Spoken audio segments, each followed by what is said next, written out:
to. La to.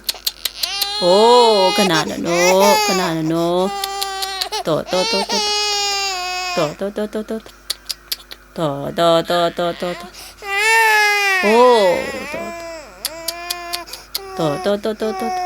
Kanana no. To. To.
Baba lại Chắc thôi bà.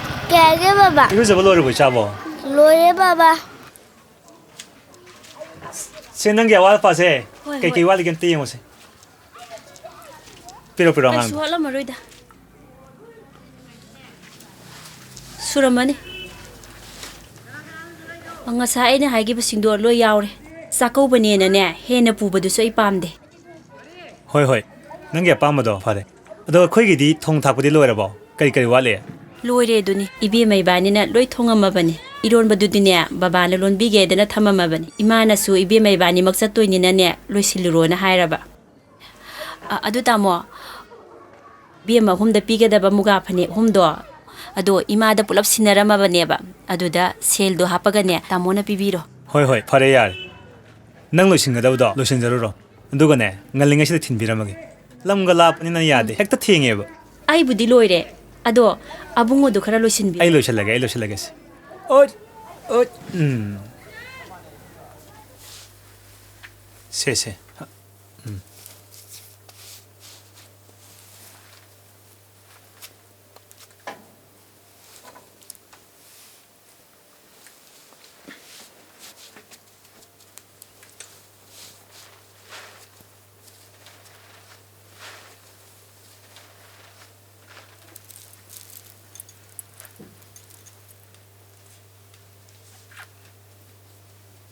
ꯅꯪ ꯂꯣꯏꯔꯕꯣ ꯂꯣꯏꯔꯦ ꯂꯣꯏꯔꯦ ꯑꯗꯨꯗꯤ ꯅꯪꯒꯤ ꯄꯣꯠ ꯆꯩꯗꯣ ꯄꯨꯊꯣꯛꯄꯤꯔꯝꯃꯒꯦ ꯂꯥꯛꯑꯣꯀꯣ ꯍꯣꯏ ꯍꯣꯏ ꯄꯨꯊꯣꯛꯄꯤꯔꯝꯃꯣ ꯑꯩ ꯊꯣꯛꯂꯛꯑꯒꯦ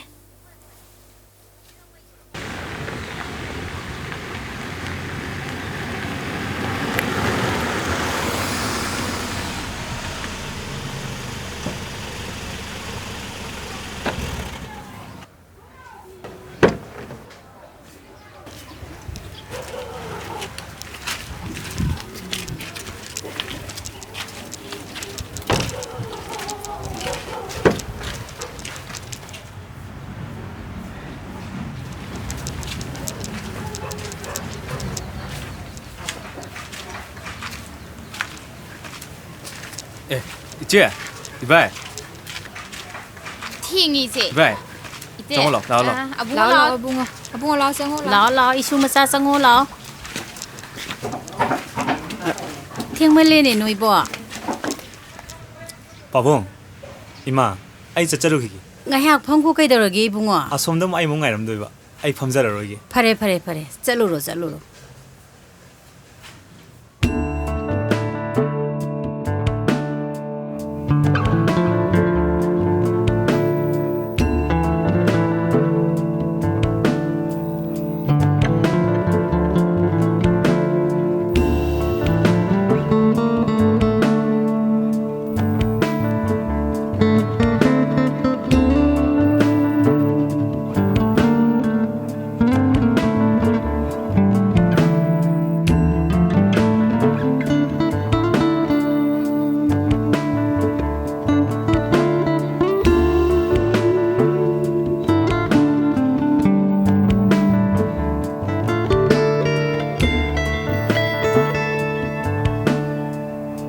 ꯅꯆꯦ ꯌꯥꯏꯗ ꯑꯃꯨꯛ ꯇꯧꯔꯣ 이제 ꯅꯆꯦ ꯇꯣꯟꯒꯤꯁꯨ ꯄꯤꯔꯣ 제돈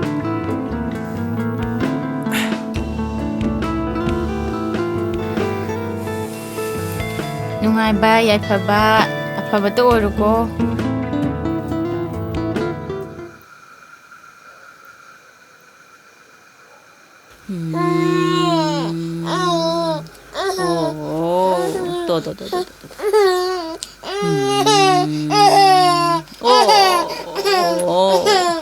Banana, da.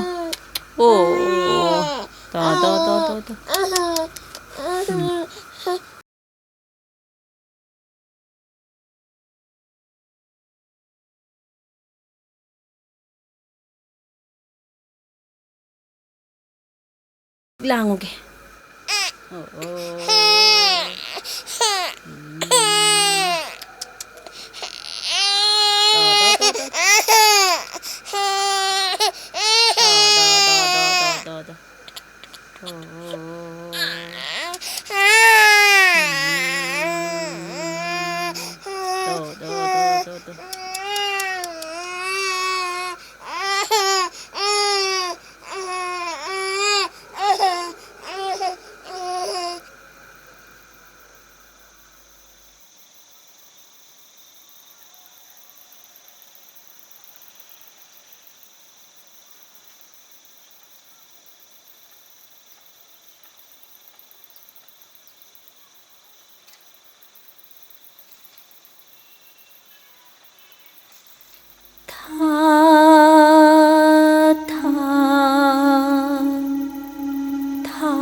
Maisay! Maisay! Dabra! Dabra! Kailangan! Huguro! Huwag hindi yung may nari! Huguro! Apo ko! Na! Chalo! Chalo! Ano lang, Ije?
Acha thakra yaurokpani.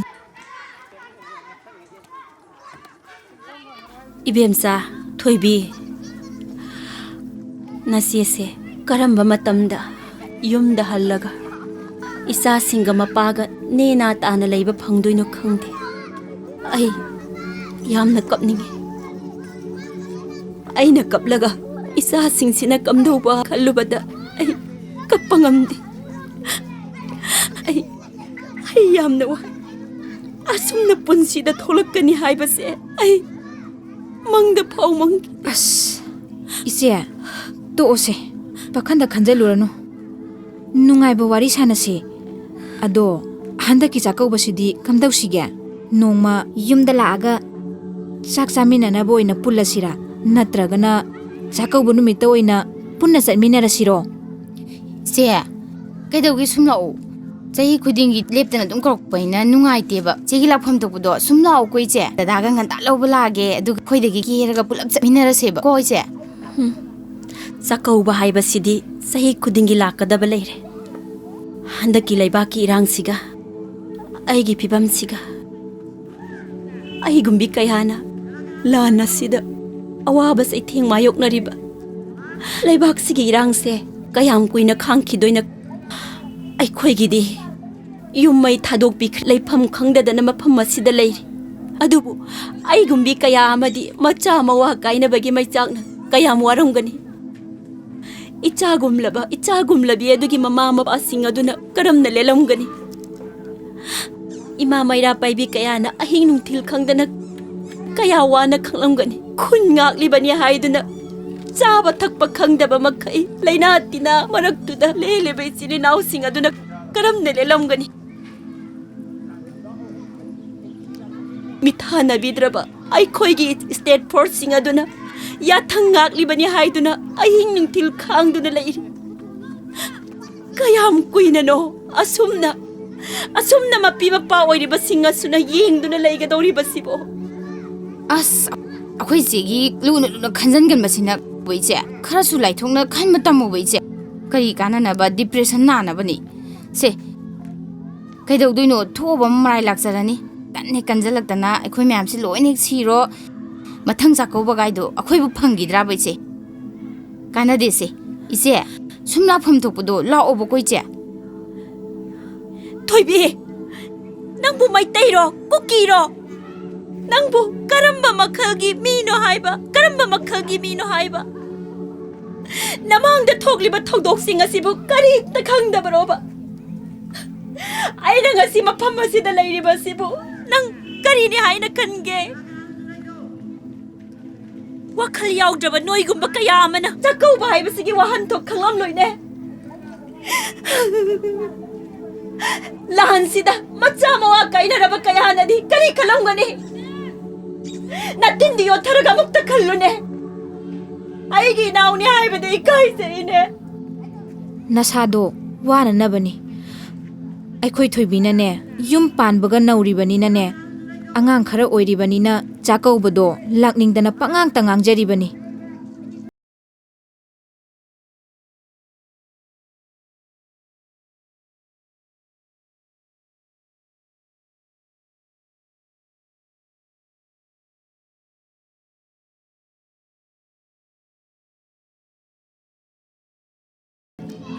ꯏꯆꯦꯅ ꯑꯩꯕꯨ ꯋꯥꯈꯜ ꯇꯥꯍꯟꯕꯤꯔꯤ ꯂꯩꯕꯥꯛꯀꯤ ꯈꯜꯂꯒ ꯆꯥꯛꯀꯧꯕꯁꯦ ꯇꯣꯛꯑꯁꯤ ꯏꯆꯦ ꯑꯩ ꯌꯥꯔꯦ ꯏꯆꯦ ꯑꯗꯨꯅꯤꯗꯅ ꯏꯅꯥꯎꯁꯤ ꯑꯗꯨꯅꯤꯗꯅ ꯀꯧꯔꯣꯏꯗꯕꯅꯤ ꯏꯆꯦ ꯆꯥꯛꯀꯧꯕ ꯌꯥꯅꯤꯡꯗꯦ ꯏꯆꯦ ꯑꯗꯨꯗꯤ ꯑꯩꯈꯣꯏ ꯑꯃꯨꯛ ꯆꯠꯅꯅꯕ ꯇꯧꯔꯒꯦ ꯏꯆꯦ ꯍꯣꯏ ꯆꯠꯂꯣ ꯊꯦꯡꯉꯦ ꯆꯠꯂꯒꯦ ꯏꯆꯦ ꯆꯠꯂꯣ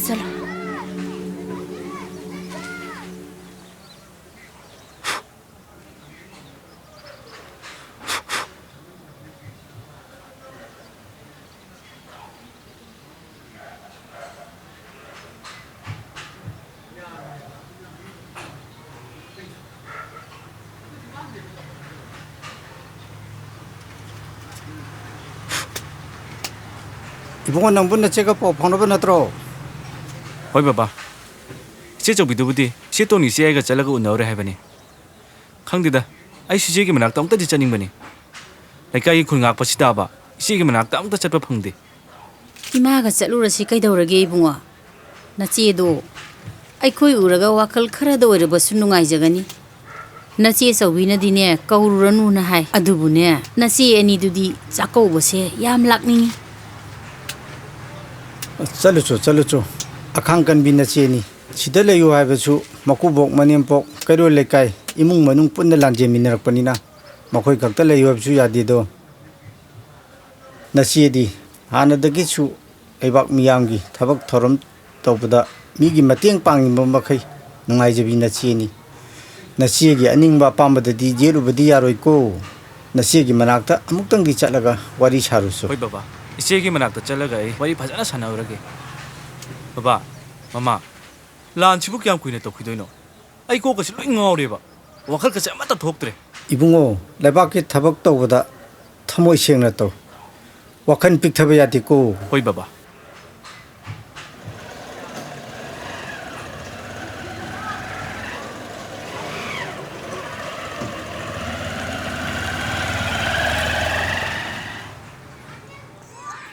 이마 나오 ꯆꯪꯉꯣ ꯐꯝꯃꯨ ꯂꯥꯛꯑꯣ Iche, ꯍꯥꯎ akhoi bai di udena. ꯅꯣꯏ ꯕꯥꯏ ꯁꯣꯝꯗ ꯑꯉꯥꯡ ꯂꯥꯏꯔꯤꯛ ꯇꯥꯛꯏꯕꯅꯦ Oh. Iche ai iba amta unarage dudi. ꯆꯣ Into simpler substances is called digestion. Digestion khangye ko. What is digestion? Hai disi digestion khumduni ko. Next hai disi ke hai ba? Different ways of taking food. Is different organism ko. Bees and hummingbird check the nectar of Iba. thawai nang lai ba. Hoi bai. Mama. Heya, nang slak para miro. Hoi mama, baba tamine. Lai kanam pau ko. Hoi. Kana ga laki nang bo. Ima ka lai bai. Yengwa ngang jingsi. Larik paw da ne anthong nang ngauja khara. Mafam sida hek lak badagi ne. Larik paw on ka amata khangu janati. Nungsi khara wa ngang tani. Bungo, namu kas ka karage. I class 7 kare dada. Pare pare. Lai kanam pau ko. Hoi dada. Ado imadi na siga le horabo. Hoi. Dudi som jasira. Bungo. Lenga tang paramu ko. Oxygen nu ko. Laki.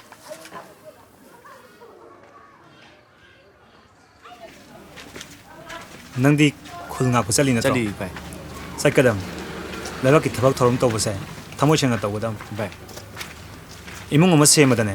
Mama pa yo sino khal ta drabudi. Masa singa do. Kang khong sai. Masoi tai ha do. Madani lebak se toris. Chumi bai. Mapi ma pa yo moina khal ta drabudi. Kaya di kuire. Nupi ngang imai bel mayam sa sukwan le dus. Chumi. Tumam sabung khangdam khay. Ipai fu hak tak tagi maitai nong sane ne khangna la bai khoise. Kari su leitaba. Khujok su phada bu kuki narkotere singa sina. Mi pal thangla pongja su sai. Chumi bai. Moi kuiro redam. Asok nong si janan le min jaramba chingmi tamia khoise. Masoi tana narkotere singa sina hotna. Chumi bai. Akhoi masel marak ta su apang ma myam yauri. Masai kana na ta khanba. Mari ba ki kai chu khanda ba. Shel khda pam ba.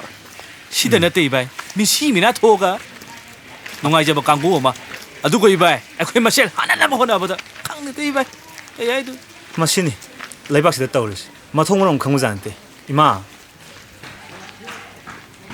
붕어 낭디 하나에 야우디고 이마 야우제디 안강도 피로스 아수누 빠도 손을 렉바 홀 아인도 채널을 비기마 호이 통바 원이처럼 또또또 Atuan ba, nang di khul ngak pa satliba natra. 젤리 이제 Satkadabani bungo. Maitay aykhoygi koktine tongan bani. Nakhoy aykhoygi idane karigumba khara yauribani. Mado manghaloidabuni. Poklabadi siba tabani. Ibungo, isiyedi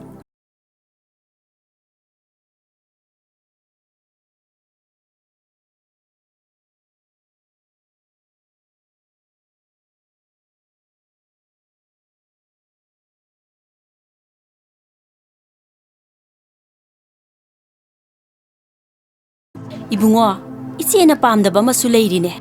Maitay masen aykhoygi maragtasu tongan ba wakhan yaudaba mina mi hathi na hatle haiduna hekta hatpa masi yaningde hatrabasu wayal chairak leiridana ima.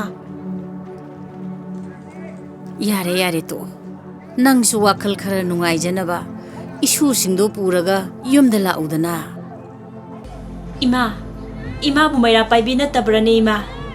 Karigino ima na aduk wakhan tadribadubo. Ima na lanpham kayada sattana mating pangluribadubu kari sukhandrabuba ima. Maduda lehoriba mayam singa dubu kari sukhandrabuba ima.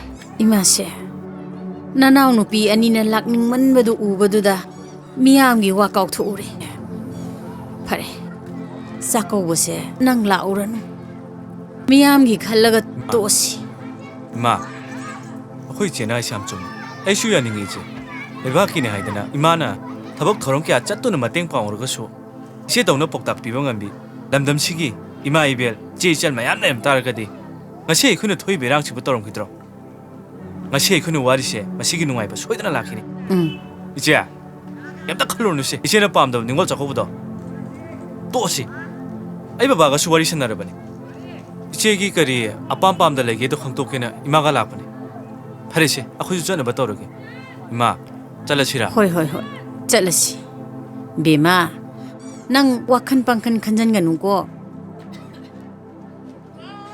ima manam nambira magese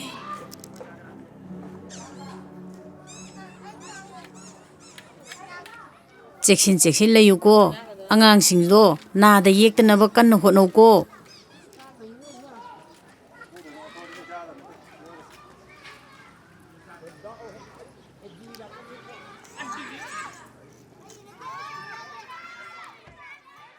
Mayam, som nam tapunan television bi.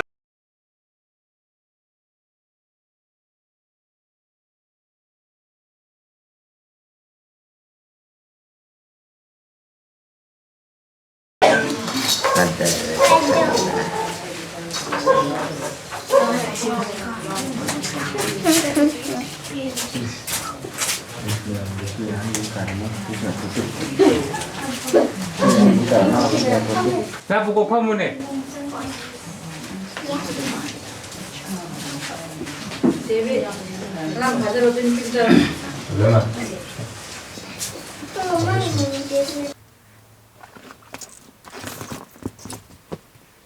ngasi hiyanggi nini panba ningol chakobu numit asida yamna thajadaba kem asida leibi ichi amagi handak ti chako birano haiba wahai asina maram oiraga isi asigi imung manung ima ipa inaw punna lengbirak kem asida chakle dama saminasi haiduna lakpiri masida akhoi cho harauni ajare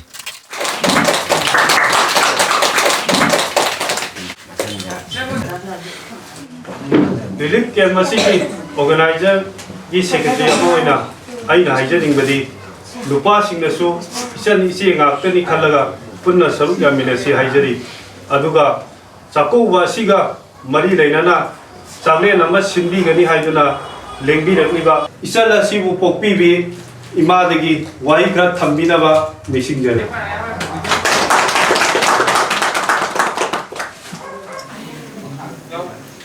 relief के मसीदा लेबीरिबा इसी सकलबी इमा सकलबी इचा सकलबा issue सकलबा मयामबु आइना इकाई खुनबगा लोइना नुसीना इपोमोना खुंजरी यांगै निनी पानबा निमोल चाको निसिगा मरी लेना चागे लम्मा सिंजबसिदा आइगी इचा नुपीगी पिकिंदा करी लेबगे हाइबदो ngasi relief camp सिदा लेरिबा मियामगी मांगदा तमजनबगीदमक अयाब लौजरी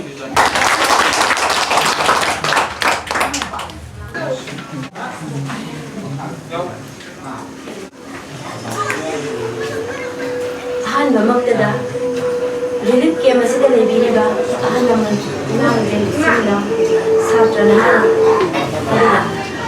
रिलीफ कैम्प असिदा लेबिरिबा डाउनलोडिबा पुनमुखी काई कुनबोचे ngasi hiangdagi nini panba ningol sakauba haiba numit asida aigi imung manung punamak lengbirakuna relief camp asida saklena ma sinbibagidama ai hainingai leitana thagatse hiangdagi nini panba ningol sakauba haiba numit ase ningol khudingmakna chahi khudingi ngai duda lakchaba adubu handaki leipaki irang-sida awa ana taraba ningol sindi yengaga amadi ai isana relief camp asida leiraga ningol sakauba haiba ningol di aidagi nuaizaba numit ado chachaningdabadagi aina aigi ima ipada ningol sakaubiganu haibada aigi ima ipada amadi aigi inau nupiyani ipaga loidana makoida harau yabiduna relief camp asida lengbirakuna saklena asigidama aigi ima ipabu haingai leitana thagatse aigi ima ipabu aigi ima ipaina phangjabada ai asuki matik thagatse aina leipak asigi ningol punamakki mahut silaga haizari mapa oiribasingda athuba matamda waroising pubiro ai khoi hingbada yamda ware nena ana tamdu leitana isa singa punna yumda leizaning yangai nini panba ngasi haiba numit asidagi manipur imabu hanagu ingna zikna maratap na hinganbiyo haidna haise bisinje इचन्ना फजरबा वही कया अमा फोंदोकबिबगीदमा इचनबु हाइनिंगाय लेतना थागतचरी मरुओइना अइना हाइजनिंगबदी relief कैम्पदा अमदी खुनगाइबा इचिनाउ सिंगदा लेबाक मियामना angamba mateng khara pangminasi haiduna haijari aroibasidi aikhoi mayam changdana ima leba kidama slogan amuktang lauminasi haijari